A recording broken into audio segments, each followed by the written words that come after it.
ಇನ್ನು ಬಿಜೆಪಿಯ ಪಾದಯಾತ್ರೆ ಮೂರನೇ ದಿನವನ್ನ ಪೂರೈಸಿದೆ. ಕೆಂಗಲ್ನಿಂದ ಶುರುವಾದಂತಹ ಪಾದಯಾತ್ರೆ ನಿಡಘಟ್ಟ ತಲುಪಿತು. ದಾರಿಯುದ್ದಕ್ಕೂ ದೋಸ್ತಿ ನಾಯಕರಿಗೆ ಅದ್ದೂರಿ ಸ್ವಾಗತವೂ ಕೂಡ ಸಿಕ್ತು. ಚನ್ನಪಟ್ಟಣ ಬಸ್ ನಿಲ್ದಾಣದ ಮುಂಭಾಗದ ಬಹಿರಂಗ ಸಭೆ ಆಯಿತು. ಡಿಸಿಎಂಗೆ ಕುಮಾರಸ್ವಾಮಿ, ಯಡಿಯೂರಪ್ಪ ಸೇರಿ ಪ್ರಮುಖರು ಟಕ್ಕರ್ ಕೊಡುವ ಕೆಲಸವನ್ನ ಮಾಡಿದ್ರು. ಸಿಎಂ ಸಿದ್ದರಾಮಯ್ಯ ವಿರುದ್ಧ ಹರಿಹಾಯ್ದ್ರು. ಸಿದ್ದರಾಮಯ್ಯ ನೈತಿಕ ಹೊಣೆ ಹೊತ್ತು ರಾಜೀನಾಮೆ ಕೊಡಬೇಕು ಅಂತ ಆಗ್ರಹಿಸಿದ್ರು.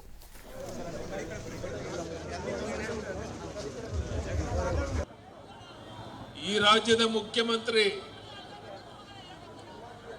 ಅನೇಕ ಭ್ರಷ್ಟಾಚಾರದ ಹಗರಣಗಳಿಗೆ ಸಿಕ್ಕಿ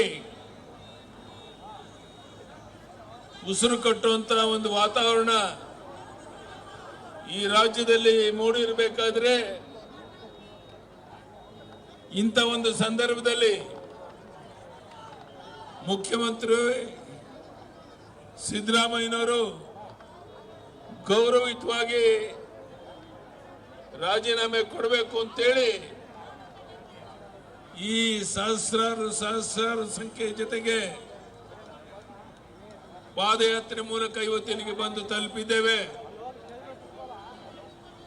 ನಾನು ಹೇಳಿದ್ದೇನೆ ಈಗಾಗಲೇ ಮೈಸೂರಿಗೆ ನಮ್ಮ ಪಾದಯಾತ್ರೆ ತಲುಪೋದ್ರ ಒಳಗಾಗಿ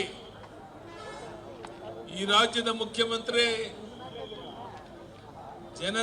ಜನಾರ್ದನನ ಒಂದು ಬೆಂಬಲವನ್ನು ನೋಡಿ ಆದ್ರೂ ಸಹ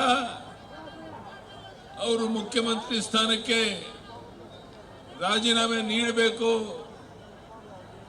ಅಂತೇಳಿ ಈ ಸಂದರ್ಭದಲ್ಲಿ ಡಿ.ಕೆ. ಶಿವಕುಮಾರ್ ಅವರು ಈ ಪಾದಯಾತ್ರೆಯನ್ನ ಹಗರಣಗಳನ್ನ ಮರೆಮಾಚಕ್ಕೆ ನಂದೆಷ್ಟು ಆಸ್ತಿ ನಿಂದೆಷ್ಟು ಆಸ್ತಿ, ನಮ್ಮಪ್ಪನ ಆಸ್ತಿ ಎಷ್ಟು, ನಿನ್ನಪ್ಪನ ಆಸ್ತಿ ಎಷ್ಟು, ನಮ್ಮ ತಾತನ ಆಸ್ತಿ ಎಷ್ಟು, ನಮ್ಮ ಮುತ್ತಾತನ ಆಸ್ತಿ ಎಷ್ಟು, ಹಿಂಗೆ ಓದ್ತಾ ಇದೆ.